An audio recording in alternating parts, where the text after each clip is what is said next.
So, Cenk, I'll start by saying it's nice to see you again. The last time we spoke, we ranted at each other for 30 minutes. I called you a Hamas cheerleader. You frothed at the mouth. The camera stopped, and then we had a lovely conversation for 30 minutes after. So I'm hoping this time we can get to the nice conversation rather than just go straight to sparring. So what I would say is I'm glad to hear that you actually agreed with what I said. Joseph, real quick, you were saying that Israel did a big favor for us by taking someone out. Who is that?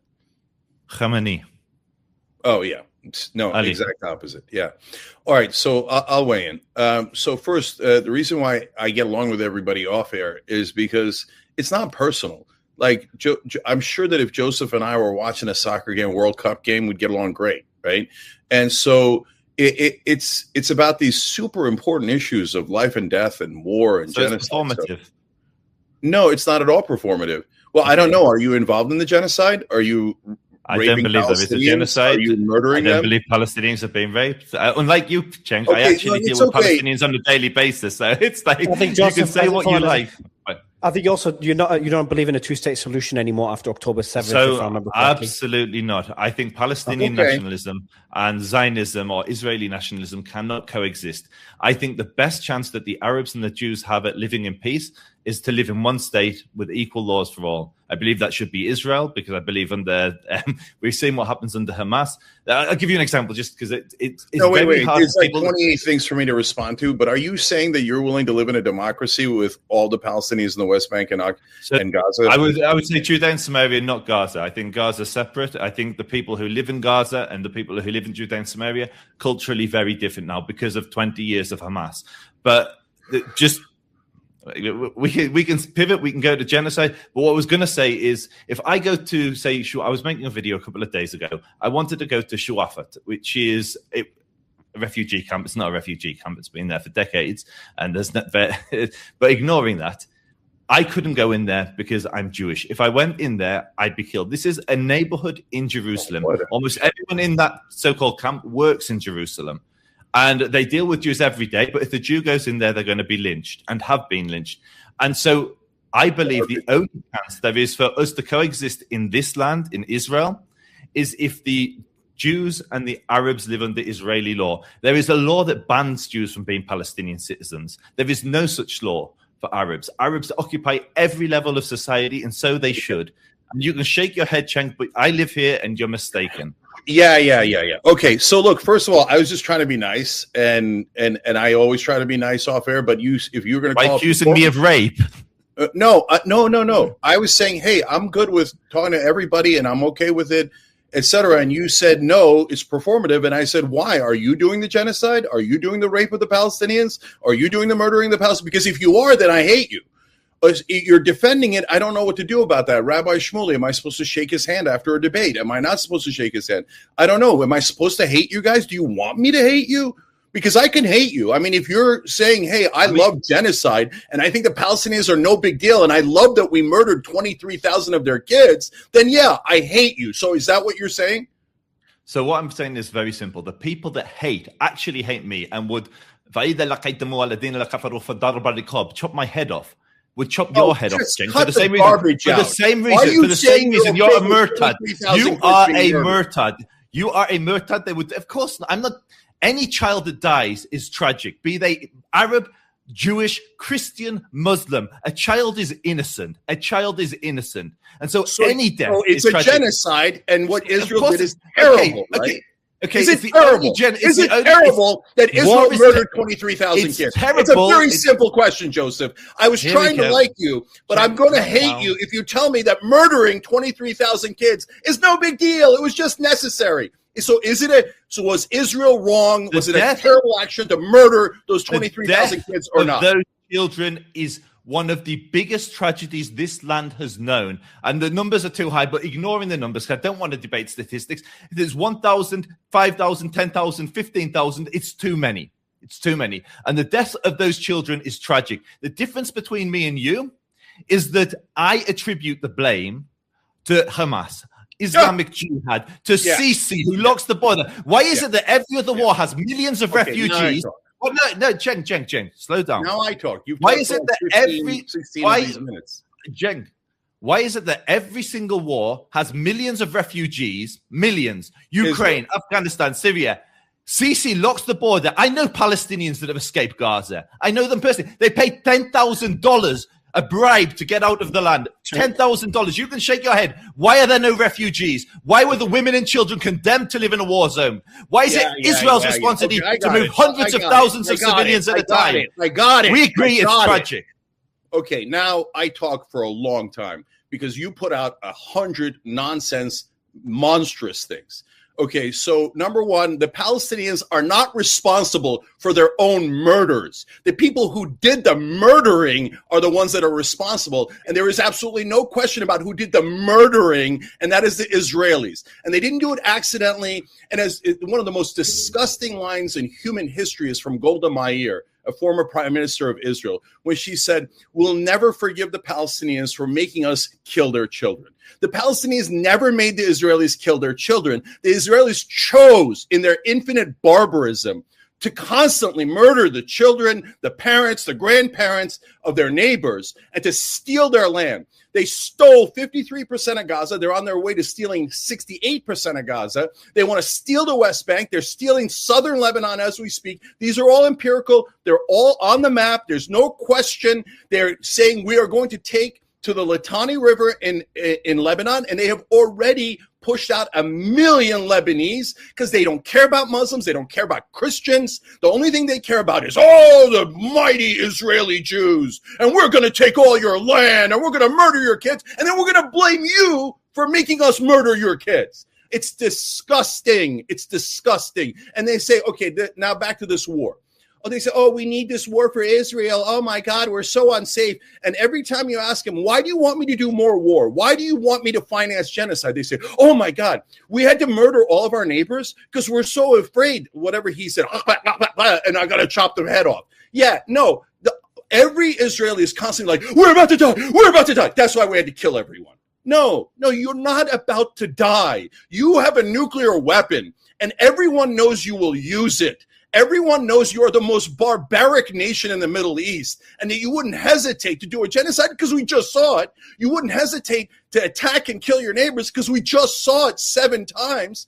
And that we know you wouldn't hesitate to use nuclear weapons because you don't care about the lives of anyone who isn't Israeli. So you are the greatest danger, not just in the Middle East, but in the world. And all you have to say is now, it's in American interest. You couldn't name one American interest, not one. And so you say, well, I'm doing it for the Saudis. I know the Israelis care so much about the Saudis. That's why they want America to do wars for the Saudis. Okay, now as an American, I will tell you, I don't give a goddamn what the Saudis want. I don't care what the UAE wants. I don't care what Israel wants. I don't want to have a single American die for any of those countries. I don't want them dying for any country that isn't America. And I don't care about, but we wanted to obliterate Iran. We wanted to feel safer by killing them and killing all their leaders. And we killed 49 of their leaders. But we don't feel safe enough yet. We don't feel safe enough. Kill more, America. Kill more. No. And if I'm going to spend the money, then why don't you give me the goddamn money? So is it anti-Semitic to ask for you to pay any of your bills?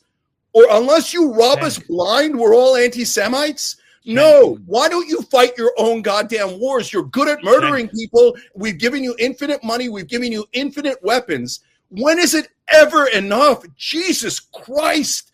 Cenk, there is one country that is indisputably causing all of the wars in the Middle East, and it is not Iran. It is definitely Israel. And I need people in America to understand Israel is not at all our ally.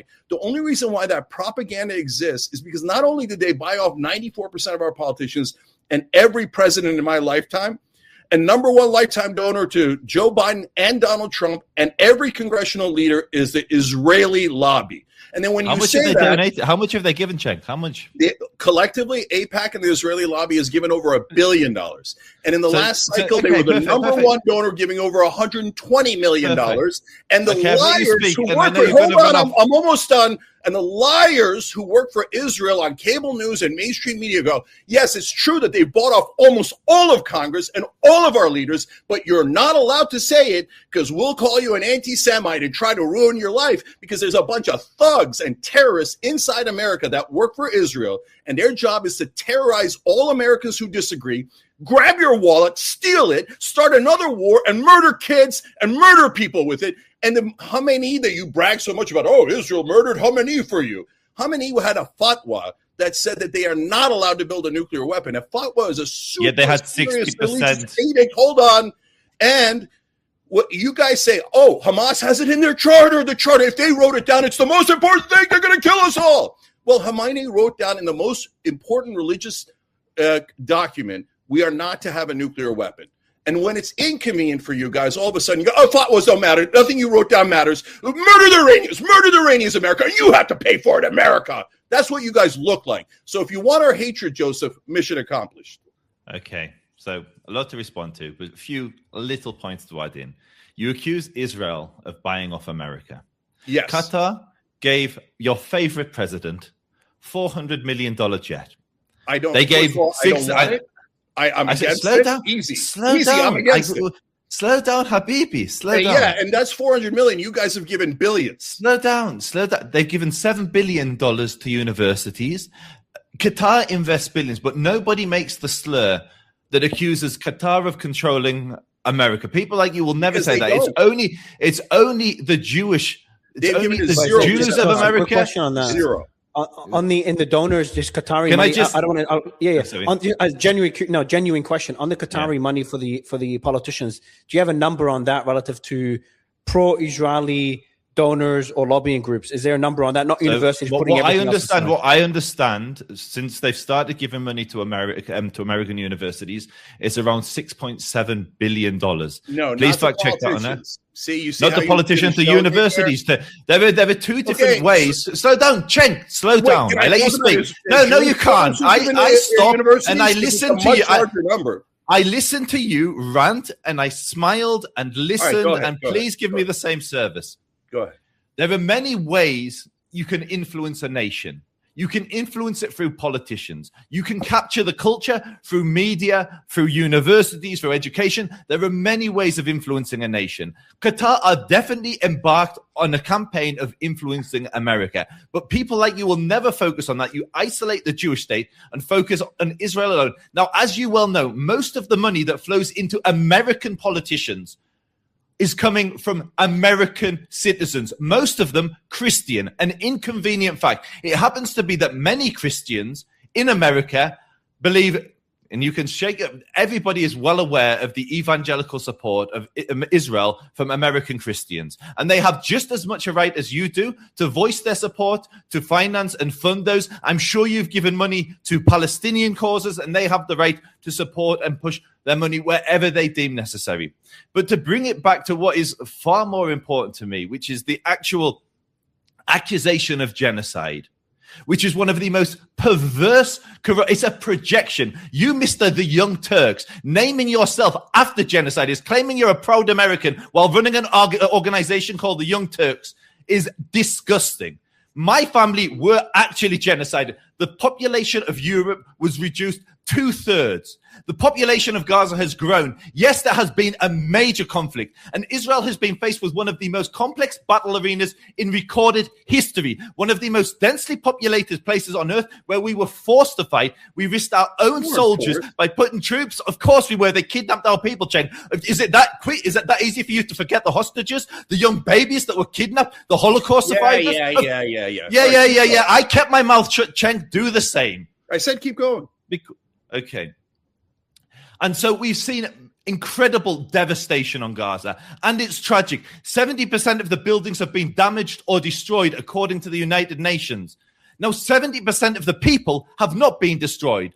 How is it possible that so many buildings that should have people in them were empty? It's because Israel went to great lengths to evacuate hundreds of thousands of people at a time, creating safer areas like Al Mawasi, which are no holiday camp. They're horrible. They're horrible places. They're tent cities in the depths of winter. It's hell on earth for the people that are living there, but they are living. Why? Because while Sisi locked the border, and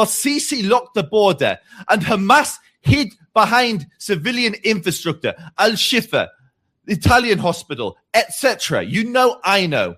Israel moved hundreds of thousands. If Israel had killed 70% of the population, you would be looking at over 1 million dead, 1.4 million dead Palestinians. Instead, you said the number, and 72,000 people tragically have been killed. Not tragically for all of them, though, because how many of those 72,000, Cenk, that have been confirmed that according to the Hamas Ministry of Health, how many were militants? Do you know? So, in terms of... Just we know what the women and children were, and we know that the Israelis lie and call every Interestingly, have you looked at the data? Have you looked at the data? The women are called Muhammad. How many Muslim women do you know called Muhammad?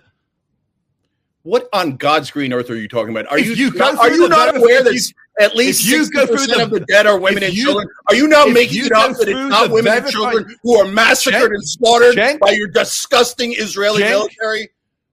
Are you pretending that it's not a majority of women and children? Have you been through the list? Have you been through the verified list? Oh, so you've been through all the people you murdered, and you decided that not enough of them were women and children? Have you been through the list? I'm asking a question. Did I look through the entire 73,000 list? You've got a huge question of all time. Is that the dumbest question of all time? I'm a YouTuber. I've managed to look at this. You run one of the biggest media companies on YouTube. You run one of the biggest media companies on YouTube. If I can research, why can't you? Oh, yeah. Okay. So you know what I researched? All of the 73,000 people that Israel murdered in Gaza, the 1,000 people they have murdered in the West Bank when there was no attack from the West Bank, the 2,500 at a bare minimum murdered in Lebanon, the 3,500 murdered in Iran. They murder, and then they go, I had to do it. Is it murder when you kill Hamas? Hold on. No, you got Is it murder when you call Khomeini murder? I'm not going to do this if this guy...